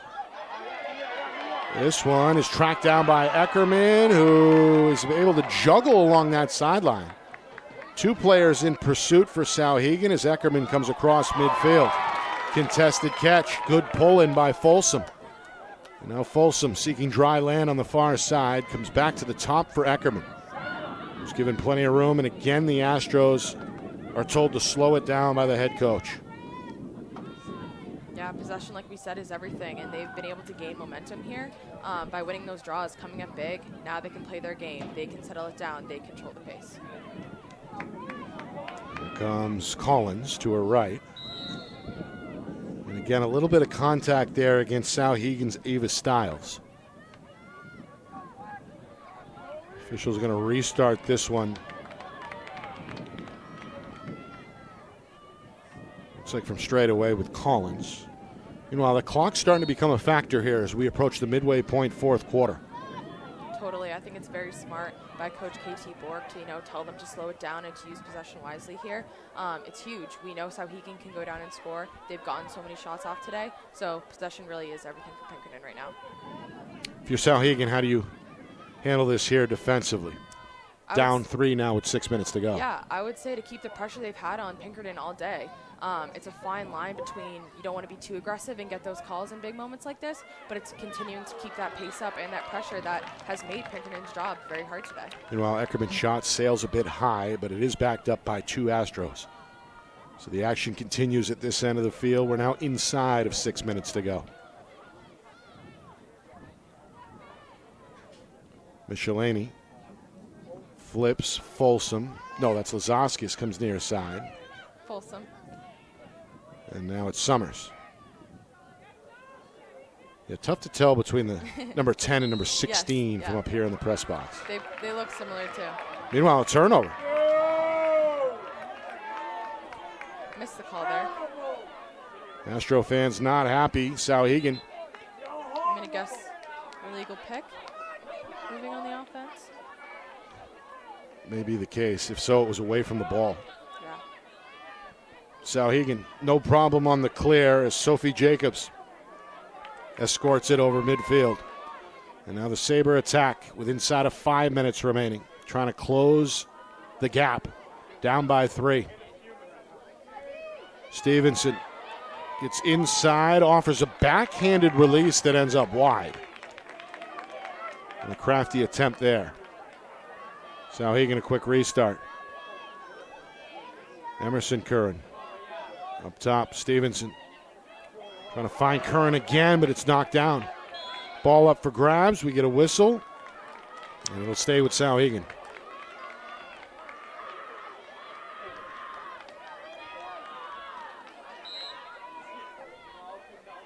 Hickman was led the way today with 2 goals for the Sabres. Both coming in that third quarter. Stevenson up top. Good dodge to her right. Good slide, though, prevents the shot. Stevenson pulls it back out, now reapproaches. Good team defense there to shut down any shooting lane. Souhegan stays patient. Inside of 4 minutes now to go, fourth quarter. Stevenson, shake and bake. Shot and score.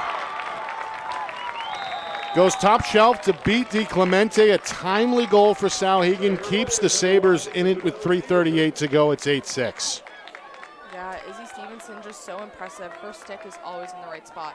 It is always up. She's ready to pass. She's ready to hit. She's ready to shoot. That with her very quick footwork. You know, she's getting her hands free and a beautiful shot to find that top corner.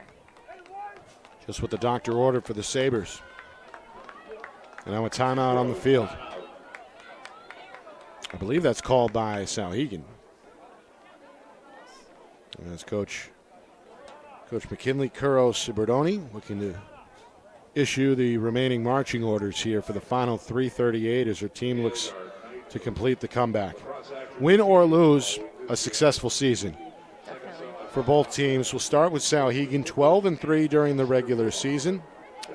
And perhaps the highlight of the year was just a few days ago with that quarterfinal win over perennial power Bishop Girton. A defensive effort there, 7-4 the final score. And again, even if they do end up coming up a bit short, the future's bright for this team. They're only going to lose 5 players to graduation, 5 seniors on the roster. And as we know, the majority of the talent underclassmen certainly bodes well for 2026. Definitely. The Souhegan team, you know, they've been so athletic, so fast all day. You can see their speed. I also think, again, talking about defense today, it's so impressive that they were able to hold that Bishop Girton team to only 4 goals. It says a lot to their team, their style of play, and their ability. It's clear they deserve to be here on a day like today, and it's really great to see their stars shine. And, of course, for Pinkerton, 15-3 regular season. They beat one of their rivals in Bedford in the quarters, as we mentioned earlier. 12-9 was that final score. If they can hang on here, it would be their first championship appearance since 2021.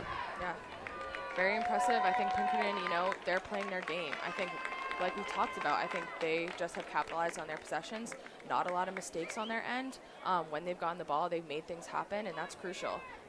So great job to them. I think it's also great to see the depth, the amount of players that have stepped on the field, the people that are stepping up, and, you know, everyone's a scorer, everyone's a threat.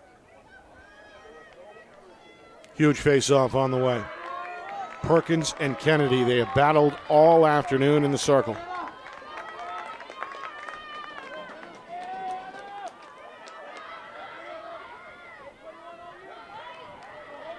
Pinkerton unofficially with a slight advantage in the circle, 9-8.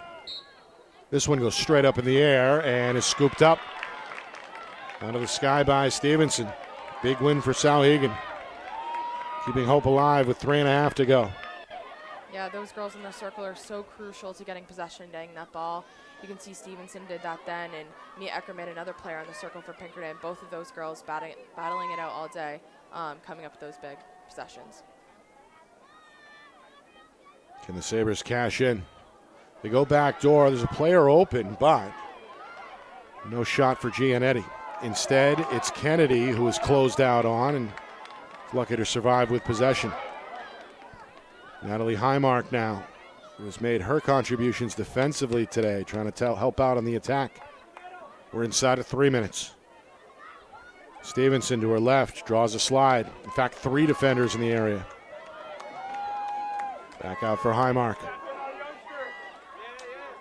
No cracks in this Pinkerton defense yet. No, the D has been so impressive, really communicating, shutting it down. They're timing their slides. We picked off a couple balls today. Yeah, and I think that all goes to show complete teamwork. However, can't stop Stevenson here. Bouncer ends up just inside that far post. And another timely goal for Stevenson, who has shouldered the offense here over the last several minutes. Back-to-back goals for the sophomore. And things are tight once again. It's 8-7 with 2:24 to go. I think that's such a beautiful shot by Stevenson because she's shooting right out of her dodge. That makes it so much harder for the goalie to really see that and track that shot. Got a couple steps, her hands are back and free like they always are, and she's able to put that one away. And perfectly placed as well. Not a lot of room there. So, the party put on delay here for Pinkerton. Looked like they were going to cruise over the finish line. Not so fast, says Isabel Stevenson. 2:24 to go, 1-goal game, and the biggest face-off yet on the way. Perkins against Kennedy yet again. Movement on the wing. This one goes up and lands on the far side, and guess who is there? It's Stevenson. Here come the Sabres. Stevenson going to pull it out. Coach Sabardoni trying to direct traffic in real time from the visitor sideline. The clock down to 2 minutes. Stevenson walking this thing now, kicks it into high gear. Yet nowhere to go. 2 defenders in the area. Little shake on top, gives it over to Kennedy. Kennedy going to curl around. Kennedy trying to lower that shoulder. Pass off the mark. Ball on the ground. Highmark sprays out for it and is called for a push. Excuse me, the push is against the Astros, and that's got the Pinkerton faithful upset. It'll stay with Highmark, and the Sabres restart. Stevenson, shake and bake, shot, bouncer wide. Out of play, backed up by the Sabres. It'll stay here. Clock ticking. Down to 1:15. And now a free position shot is on the way. I didn't hear the whistle. Indeed, on the way, Stevenson a chance to tie down the alley. Bouncer denied. DiClemente with the stop, her 7th save of the afternoon. The Astro fans rejoice. The senior has it inside of a minute. Outlet taken far side for Eckerman. Pinkerton working against this Souhegan ride. Pass intercepted. Kennedy with the pick. Near side Stevenson, one-on-one, goes middle and is jammed up. Still gets the shot off, and we are tied. Stevenson with all 3 of her goals coming here in the final 3.5 minutes. 3 unanswered by the sophomore. We are dead even at 8. Yeah, talking again, the Souhegan ride. That's what they've been doing all day. They've been tenacious. They're locked in. They're not going to give up. They have a minute left. They're stepping up into their strengths, which they've worked on all day and have been successful at. I think for Pinkerton there, you have to take better care of the ball and hold on to possession longer. Well, you said it. The name of the game has been the Souhegan ride, and the big interception, and then the Stevenson goal. We're tied with 37 seconds to go. Souhegan is going to spend their second and final timeout here with a monster face-off on the way. This one appeared like it was over just a few minutes ago. Pinkerton's Suki Folsom on a free position shot gave the Astros the lead. 8-5, that's also the biggest lead for either team. That came with 4.5 gone by in this fourth quarter. But Isabel Stevenson scores with 3:38 to go, scores again with 2:24 remaining. And now here with 37 seconds left, ties the game at 8. The hat trick coming at the right time for Souhegan. Take us inside the huddle, Lauren. What are these two head coaches trying to tell their teams here for the final 37 seconds? I think you got to assume a positive here. You want to win the draw, and that possession, like we talked about, is so crucial right now. And then it's just playing your game. How can we hold on to the ball? How can we keep it safe? And what is our best plan of attack here? What players are we calling out? Who's getting the ball? What are we running? And then again, like we've seen with Souhegan, to keep up that endurance and speed and tenacity all over the field today. So here we go. Meanwhile, Pinkerton is going to make a change inside the circle. It's Summers now instead of Perkins. Kennedy remains for Souhegan.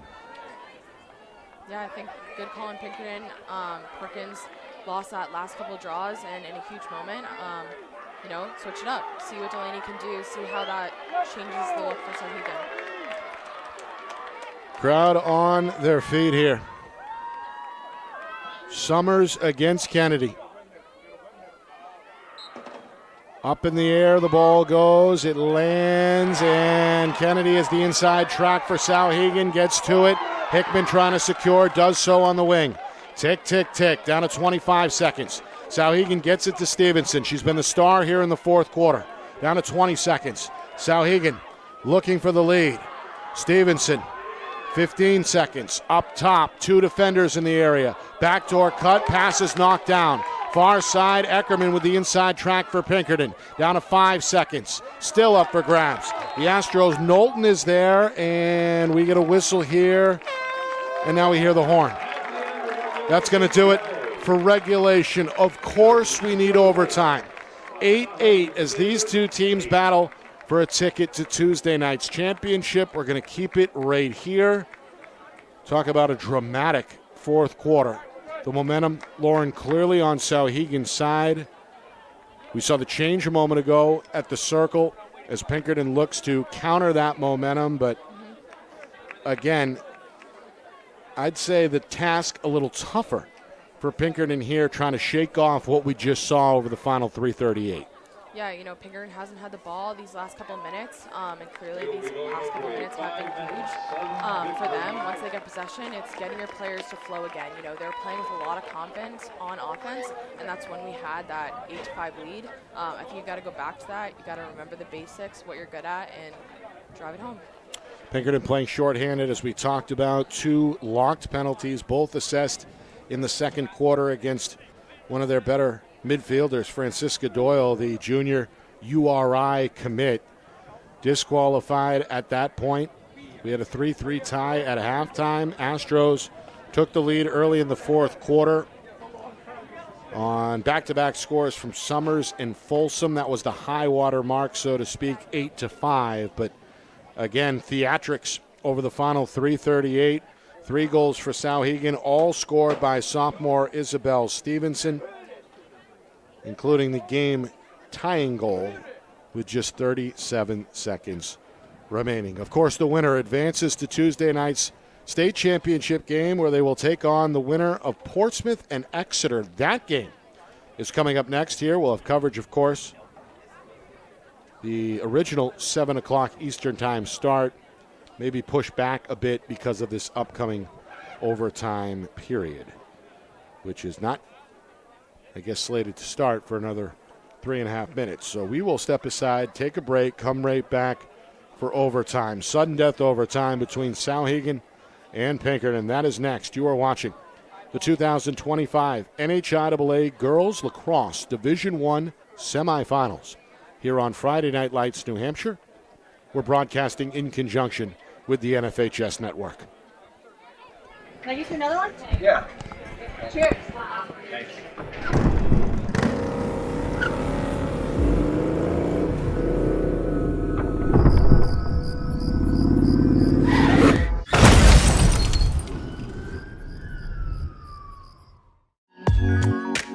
There's a line between drinking and riding. The smart ones never cross it.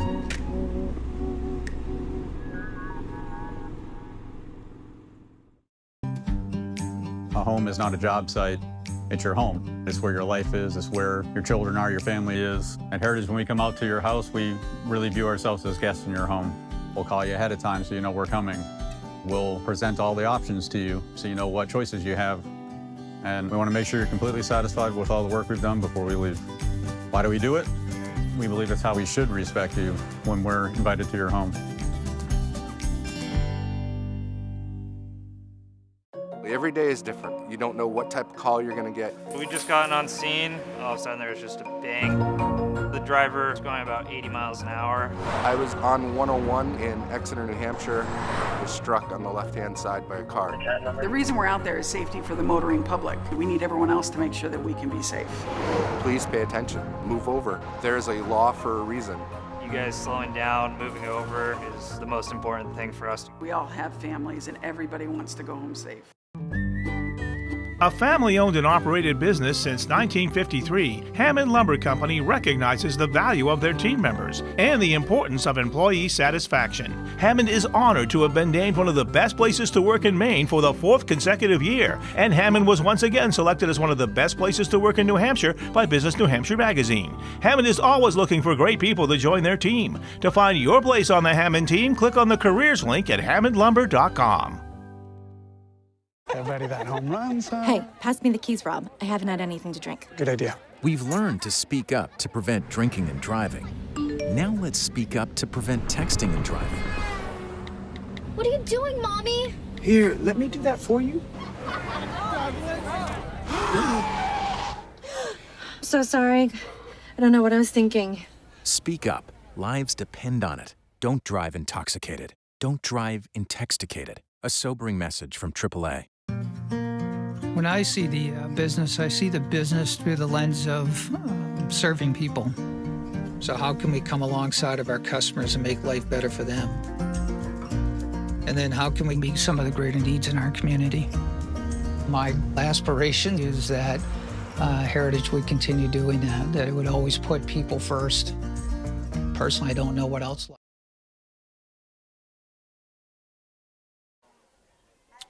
Start of overtime here in Exeter. Pinkerton and Souhegan tied at 8. The winner advances to Tuesday night's Division I state championship game. Nick Anastas, Lauren Lazauskas with you. It has been thoroughly entertaining, especially that fourth quarter as Souhegan closed a 3-goal gap in the final 3:38 to force this overtime session. Sabres looking to return to the state championship round for the first time in 8 years. Pinkerton trying to get back for the first time in 4. A lot of bodies on the ground, and as a result, the Astros are given possession. Big face-off win there, the 10th of the afternoon for the Astros. We've got unofficially 11 on the other side for Souhegan. Summers going to trot down the near sideline. 30 seconds into this overtime period. As we know, first goal wins. 3 minutes put up on the board. If we're still tied at 8, we'll put another 3 up. Collins gets inside the defender. Shot knocked down by Chrisman. Ball loose out in front. Now the ball is airborne. Near side, Lazauskas in on the hunt. It's captured by Perkins. Pinkerton has it. They're going to keep it at this end. And as a result, Coach Bork says hit the reset button. It goes back up top. The Astros look to reset. Inside of 2 minutes to go here in OT. Sorry, Lauren. Big for Pinkerton to gain their momentum, get the ball movement going. I think for Elise, that was a great take. You know, Bully made a great save, but it's get the ball movement, feel the possession, and like I was talking about, build up that confidence again with your players. Little one-on-one now behind the cage. Lazauskas draws a slide, has a cutter. Summers' shot is a little high, but it's backed up by Eckerman and will stay here with Pinkerton. Now Lazauskas given room here by Kennedy. Given plenty of room. Looking for cutters, but nobody open. Now goal line extended near side. Going to drop the shoulder. The all-time leading point scorer for Pinkerton. Forced to give it up. As now Summers takes over. Little stutter step here. She comes to the cage. Shot stopped again. It's Chrisman. Got the Souhegan faithful on their feet with inside of a minute to go in OT, and now the Sabres look to come the other way, right to left. In a full sprint is Sophie Jacobs across midfield. Up ahead, here comes Hickman. Hickman with room on the wing. Hickman tempted to go to the cage, instead pulls it back out up top. 30 seconds to go in OT. High mark in a crowd. Back up top, Stevenson, the hero of the fourth quarter. Sophomore, backdoor. Kennedy shot and scores. Souhegan is headed to the championship. It's Libby Kennedy who lights the lamp, beating DiClemente top shelf, and Souhegan ends the game with 4 unanswered goals. The assist goes to Stevenson. Kennedy with sniper-like precision, able to light the lamp there and end this game with 18 seconds remaining in overtime.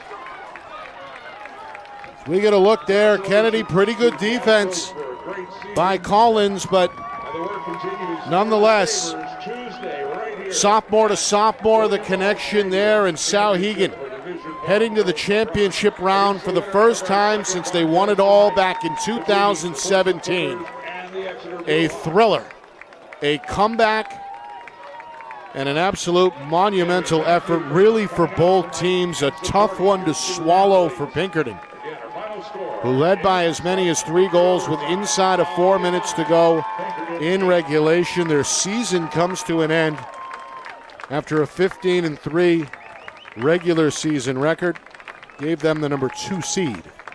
But in the end, it belongs to Souhegan as they never quit. They come back. They tie the game, and then in overtime, 2 huge saves by Emma Chrisman kept things alive.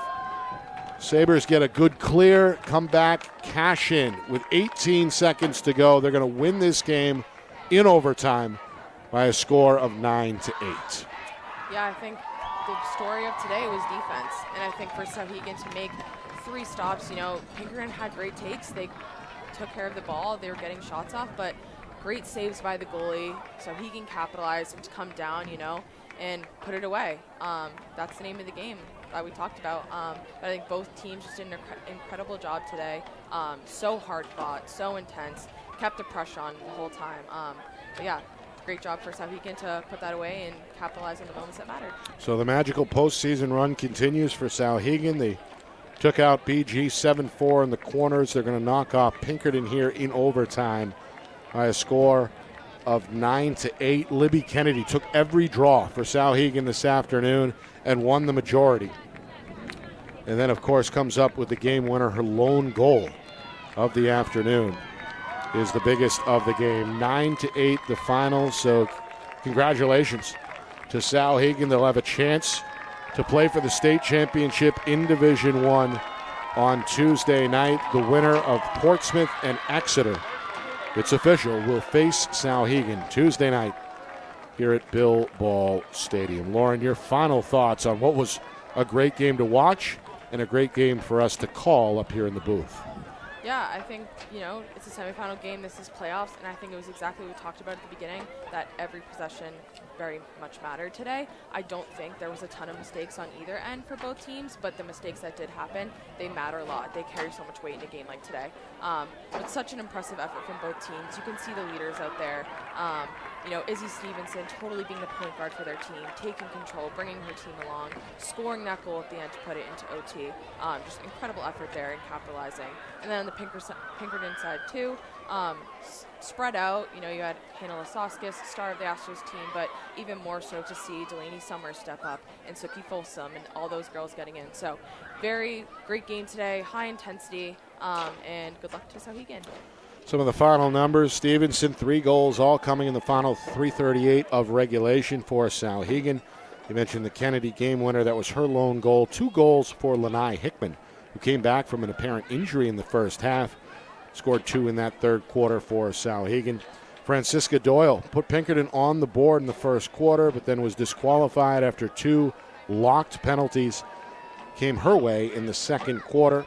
It was tough for Pinkerton to deal with Hannah Lazaskis, who is Pinkerton's all-time leading points scorer.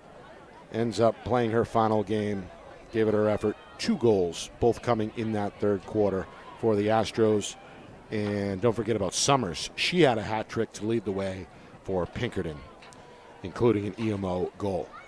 So that just about does it for us here in semifinal number 1. We're going to break things down and then restart the link for game number 2 between Exeter and Portsmouth. That comes your way, I believe, shortly after 7 o'clock, about 20 minutes or so from now. Yep, 20 minutes from right now. We'll be back on the air for the Clippers and the Blue Hawks. For my partner, Lauren Lazaskis, my name is Nick Anastas saying so long. Final score, final time. Souhegan 9, Pinkerton 8. It's been a presentation of the 2025 NHIAA Girls Lacrosse Division I Semifinals here on Friday Night Lights, New Hampshire. We're broadcasting in conjunction with the NFHS Network.